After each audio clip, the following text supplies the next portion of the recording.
Alrighty, so, that was a fun time at the Battle Factory, but it is now time for us to catch a whole bunch of event Pokemon.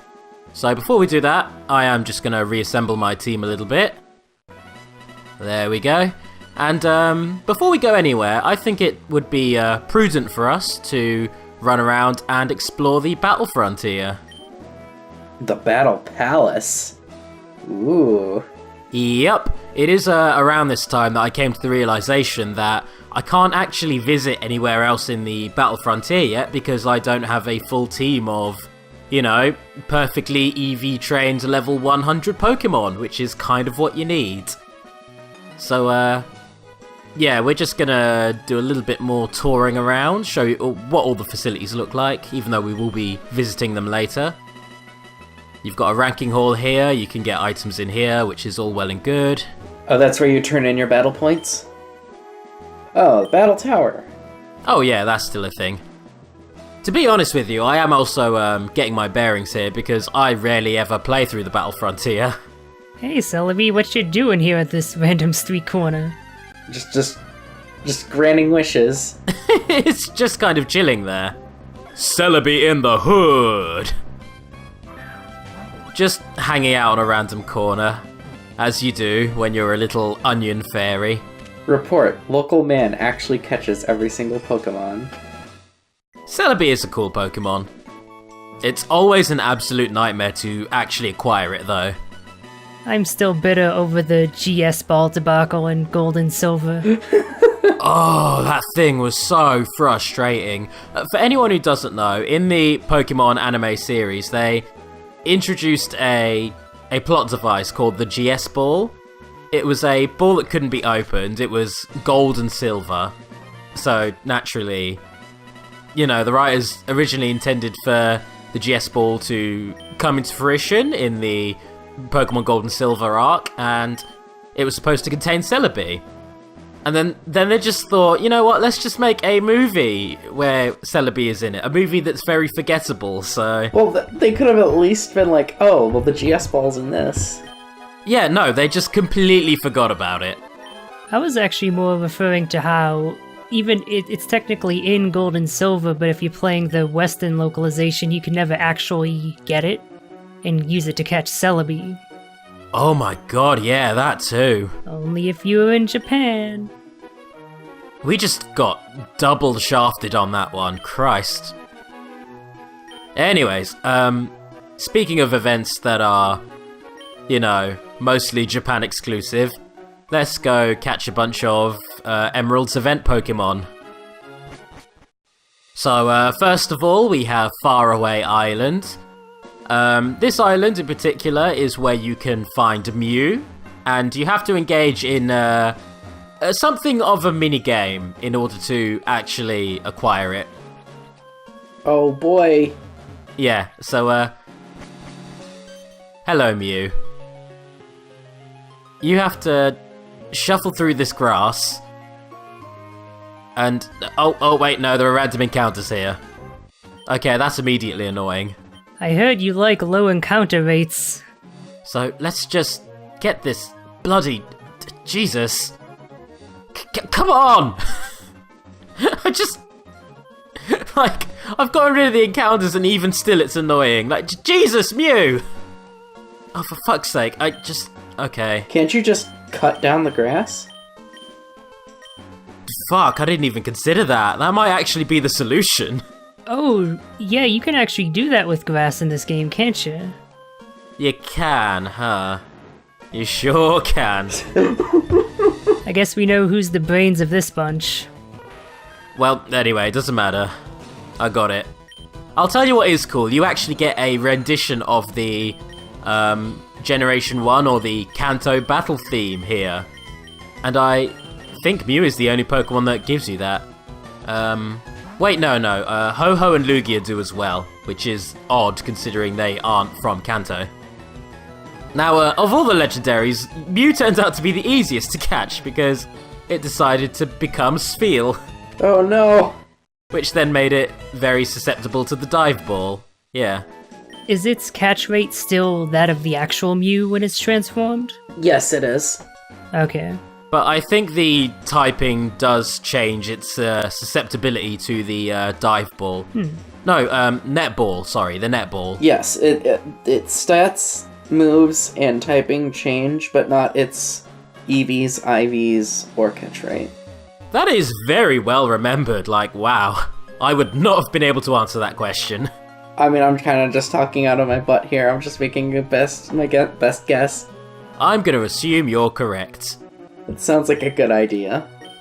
Well, next up, after Mew, we have to, Oh, in fact, I think the game even gives us a choice now. We get to choose which island we go to next, so, tell you what, let's go for Southern Island.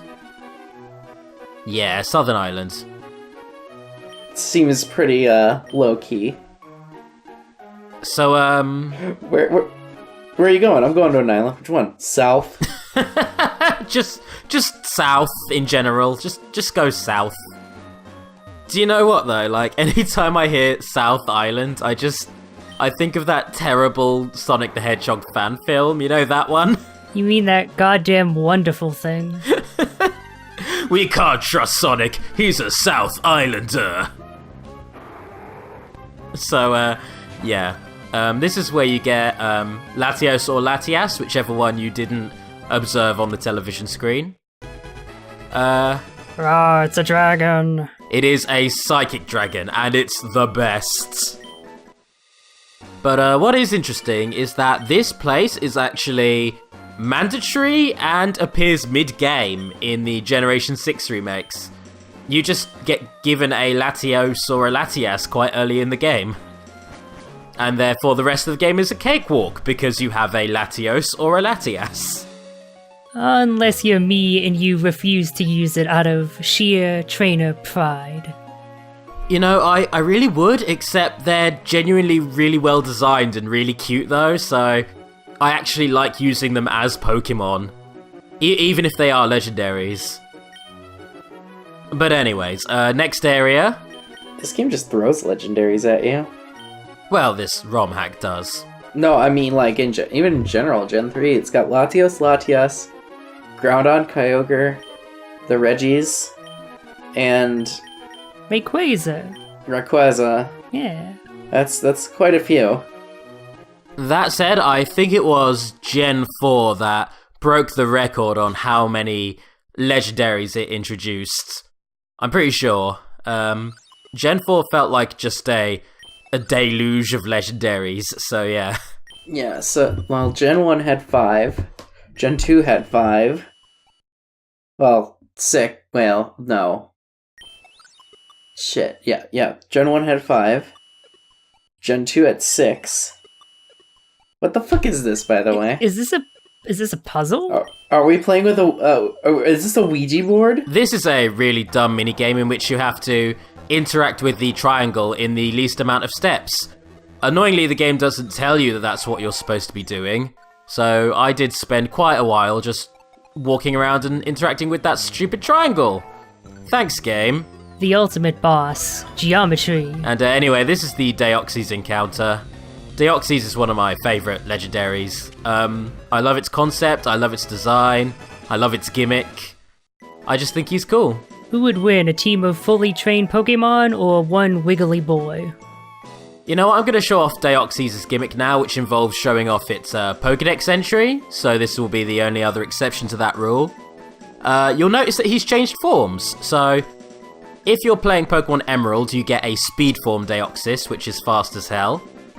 I think Ruby and Sapphire give you regular Deoxys. Fire Red and Leaf Green give you attack and defense Deoxys, respectively. All the different forms are super busted and have ridiculously high stats. And what's really cool is that in later gens, you get to freely choose between which of Deoxys forms you want to use, so whatever happens, you end up with a super busted legendary. Isn't Speed-Deoxys pretty much like one of the most broken Pokemon in like the competitive, if you're not banning him? I think that Speed-Deoxys, to this day, remains the fastest Pokemon in the game.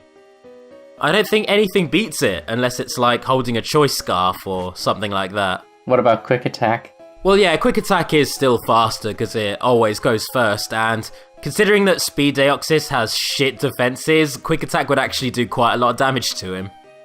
But anyway, this is Naval Rock. This place is designed just to upset people. Oh, God. Oh, no. Why would you?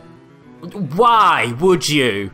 Just why? To make you waste repels. I'm getting Final Fantasy II flashbacks here. What the fuck? You did it again! Oh, no. What? I can't even get on my bike, Jesus! There's a time and a place for everything, DJV. Yeah, so this place is just mean-spirited. And then you get this never-ending staircase. It's like the Arc de Triomphe in here. But eventually, you get to the top. Yay, it's Ho-Oh. Ho-Oh is cool as hell. I prefer Lugia, personally. Same. Well, don't worry, we're gonna get both. I'm not sure if the Naval Island event was ever released, because I know that you could get both Ho-Oh and Lugia from the GameCube Pokemon games, so they probably never released those. But speaking of Ho-Oh though, I've got to say I love Ho-Oh as Pokemon because it is one of the first Gen 2 Pokemon ever revealed in the anime, in fact. So it was the first hint that the Pokemon series had more to it than it originally let on. I remember Angel Sites. Oh, like GeoCities? Yeah. Oh god, yeah. I remember those. Angel Sites or Angel Fire, that's the one I'm thinking of. Angel Fire. Yeah, I remember the Pokemon rumors that went around there, like Wildfire was ridiculous. That's my childhood right there. My favorite one was you can get Dragonite to evolve, but you have to catch a Dratini, trade it to someone, and then they have to evolve it into a Dragonair, trade it back to you, then you have to evolve it into a Dragonite, go to the place where you caught Mewtwo, and then use a Firestone on it. See, the thing that annoys me about those is that they get debunked as soon as somebody tries it. So what is actually the point, though? Yes, but this is early internet we're talking about, where all that was taken as gospel, and nobody wanted to go through all that effort. There were no Snopes to disprove these things. What I do think is quite funny about that era where Pokemon was all rumor and, bullshit, is that when one person finally did figure out how to actually glitch the original games to capture Mew, the immediate response from people was, "Shut up, you're lying, this is bullshit, fuck you." And the poor person was like, "No, I actually have caught Mew, I swear, I'm not lying." And they were all just like, "No, get out." The boy who cried Mew. Anyways, to get back on track, here I am evolving a whole bunch of my Mons, particularly Barbara.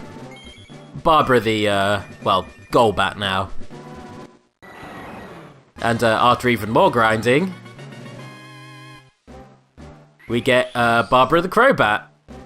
So I need a Crobat because I need a fast Pokemon that can use the move Mean Look. Because that is one of the only reliable ways for me to catch roaming Pokemon, as I did foolishly waste my Master Ball earlier in the LP for a dramatic moment. Whoops. Can I just say, I love Crobat so much. Its design, how you evolve it, just everything about it. It's a lot cooler than Golbat is, I'll definitely give it that. Golbat is just kinda dumb looking. Anyway, roaming Pokemon, so introduced in Generation 2, roaming Pokemon essentially run around the entire map and you have to try and intercept them. But what's annoying is that they immediately flee if you do encounter them, so you have to constantly use your Pokédex to figure out where they are and how to catch them, or how to find them. And then when you do encounter them, you need Pokemon that can use the move Mean Look in order to keep them in the battle. Thankfully though, any damage you do, as you did see there, does carry over. Imagine trying to do that without knowing about Mean Look, and you have Child Me's experience of roaming Legendaries. They are the worst, and I never bother with them. Yeah, and then they just use Roar anyway, and oh no, I remember that. Oh, the legendary dogs from Gen 2, that was just tragic. yeah, you basically had to just put them to sleep immediately. It was the worst. Anyways, here is Sudowoodo. We've already got a Sudowoodo, so we're just gonna kill this thing and move on. Oh no. Poor Pseudo. It was not meant to be.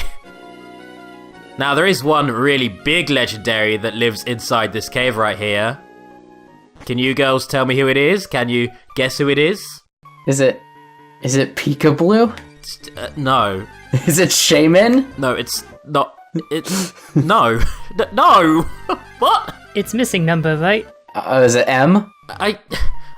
Well, I mean, you're not too far off with missing though there, because I do run into later, but, no, it's the one from the movie. The cat one, the angry cat. Big angry cat, the one everyone likes. Meowth? Persian, you mean? It's Mewtwo. We're fighting a Mewtwo. It has an Azurill as an overworld sprite here. Oh, we're fighting Frieza, got it. Oh, dang it, why didn't I call Mewtwo Frieza? That would have been such a good name, though.